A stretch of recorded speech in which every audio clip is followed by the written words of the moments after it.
अमरावतीत उधारीचे पैसे मागितल्यावर मित्रानेच मित्राला लुटल्याचा गंभीर आरोप समोर आला आहे। तब्बल 85,000 रुपयाची उधारी मागण्यासाठी गेलेल्या तरुणाला शिवीगाळ, धक्काबुक्की करत त्याची ऍक्टिव्हा, मोबाईल आणि रोकड जबरदस्तीने हिसकवल्याचा आरोप समोर आला आहे। एकूण 80,650 रुपयाचा मुद्देमाल घेऊन आरोपी पसार झाला।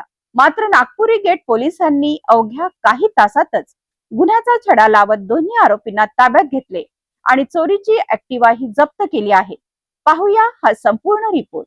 अमरावती शहरातील रोशननगर परिसरात राहणारे 32 वर्षीय शेख सलमान शेख सलीम यांनी नागपुरी गेट पोलीस ठाण्यात तक्रार दिली आहे। फिर्यादी हे स्वतःची ऍक्टिव्हा चालवून आपल्या कुटुंबाचा उदरनिर्वाह करतात। त्यांच्या तक्रारीनुसार त्यांचा मित्र मोहम्मद वसीम अब्दुल राऊफ उर्फ वसीम राफ्टर याला सुमारे 3 वर्षापूर्वी 85,000 रुपये उधार दिले होते।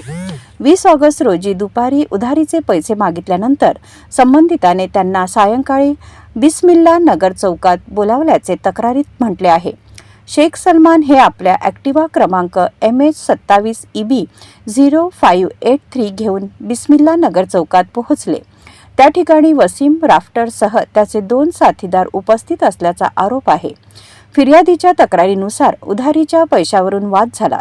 यानंतर शिवीगाळ आणि धक्काबुक्कीही करत आरोपींनी साथीदारांच्या मदतीने फिर्यादीची ऍक्टिव्हा, ओप्पो कंपनीचा मोबाईल फोन आणि रोकड असा एकूण 80,650 रुपयाचा मुद्देमाल जबरदस्तीने हिसकावून नेला।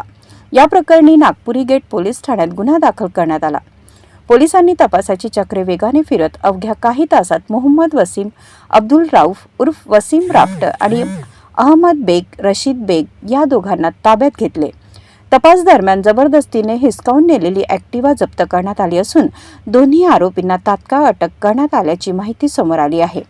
पोलीस आयुक्त राकेश ओला, पोलीस उपायुक्त यशवंत सोळंके आणि सहाय्यक पोलीस आयुक्त निलेश ब्राह्मणे यांच्या मार्गदर्शनाखाली नागपुरी गेट पोलिसांनी ही कारवाई केली। वरिष्ठ पोलीस निरीक्षक मनोहर कोटनाके, पोलीस निरीक्षक निशांत देशमुख आणि डीबी पथकाने या कारवाईत महत्त्वाची भूमिका बजावली। 85,000ची उधारी, पैशावरून वाद आणि त्यानंतर ऍक्टिव्हा, मोबाईलसह रोकड जबरदस्तीने हिसकावल्याचा आरोप।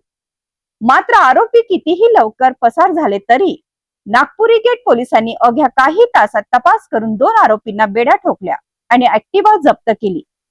या प्रकरणातील पुढील तपास आता पोलीस करत आहेत।